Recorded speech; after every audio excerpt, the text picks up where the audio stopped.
So today we're out riding a Kawasaki, and obviously this is no ordinary Kawasaki. This is a Kawasaki AF. So it is a KX500 in the more recent 2015 450 frame.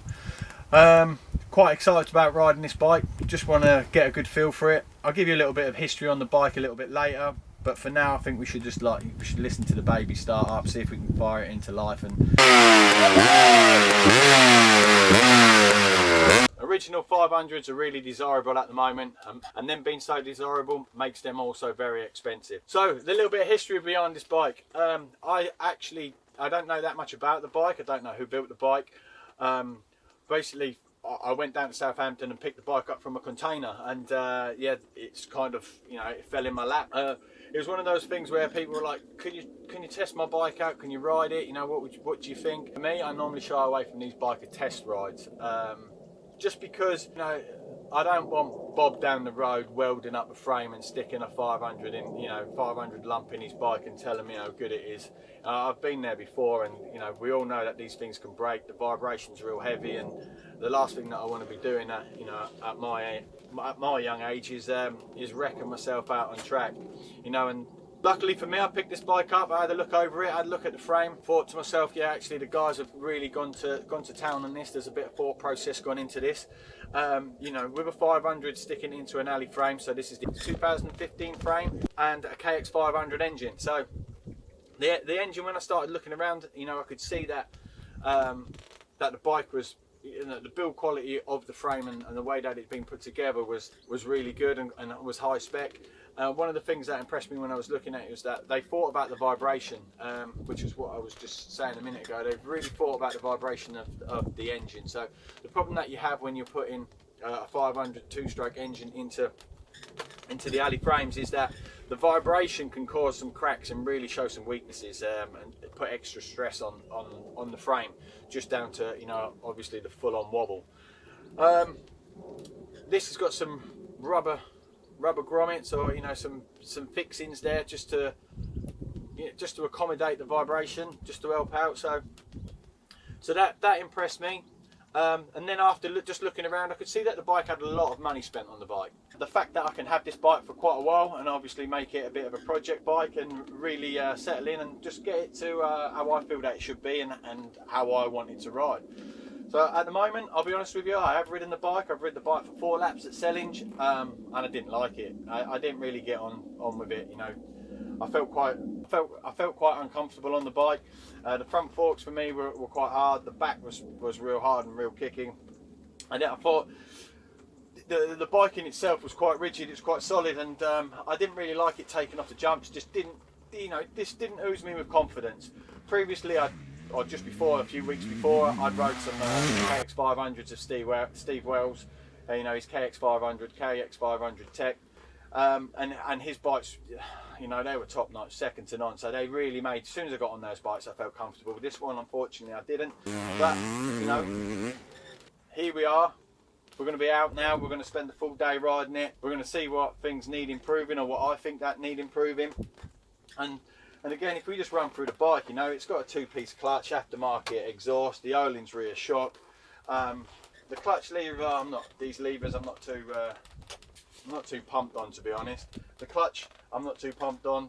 You know, I think we are going to need to take this apart at some point, just because even when you're warming it up, you know, you start the bike, the clutch lever's just engaging, which, you know, it's not quite right. So we're going to get some bits after today, and then come back out and ride the bike again.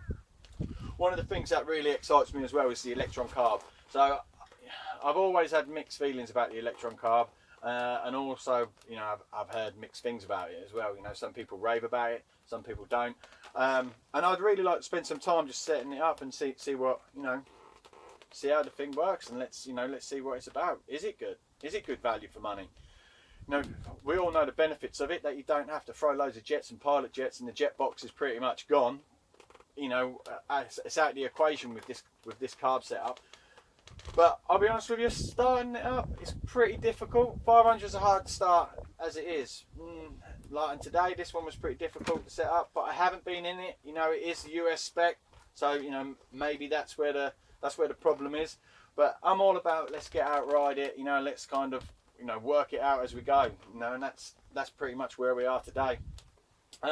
One thing that you know, which I was quite happy about, was that MHR, you know, they'd been in touch and they told us that they'd resurfaced all the engine, and you know, they'd gone to town, and so I'm confident in the engine, you know, so that's a massive plus. The last thing that we want is a con rod snapping, or you know, something breaking as you're riding around on the bike. So yeah, I think we'll get to it. There is a few little issues regarding with the bike. I'm not too happy about the radiator. The radiator's been bodged up, so I don't know. I think the bike has passed through a number of hands since the previous owner, or the previous picture that I had seen on Instagram. So, you know, we'll have to be a little bit careful there. But the radiator itself's been bodged, and also as well, you know, like just how it's spaced out, we're going to have a look at that. I have replaced the front forks, so I outed the other front forks which are on there. That's why you're seeing that these stickers are probably a little bit cocked. You know, they're different front forks. We're going to work on that. And we're going to spend some time on the front forks and the rear shock, just getting myself a little bit comfortable today.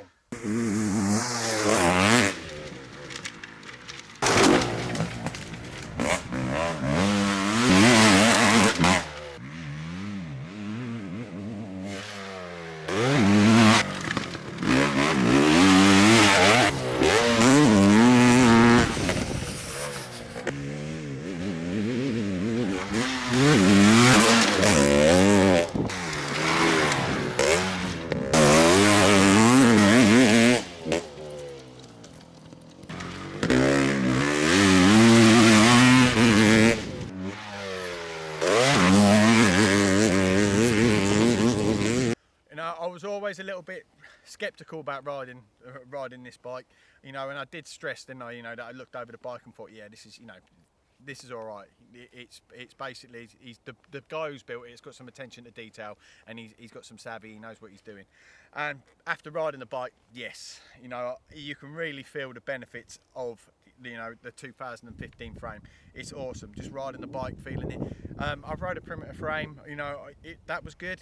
But I'll be honest with you, I feel that there's more potential in this one. This bike as well has also got the Electron carb, which I'm going to be working on. It is a pig to start at the moment, so it does need adjusting. I've got to do my homework on that, so I'll report back to you more on the Electron carb. You know, people are always a little bit unsure of that. You know, I've never heard somebody be like 100% yes that it works. Out on track, you know, no qualms. I thought the bike had a good connection, good power delivery. It didn't bog. It was consistent all the way throughout, predictable. But it was a pain to start in the morning, like, you know, and just every time when you're kicking it. So let's see if there's a little bit more. Let's see if we can squeeze a little bit more performance out of the Electron carb. I've got a radiator leak. Got to sort that.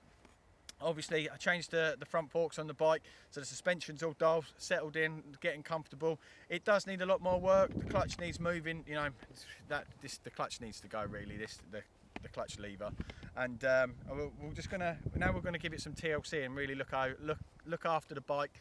Just give it that big once over now, and I'm looking forward to doing a few more of these and reporting back to you. And just happy days, mega.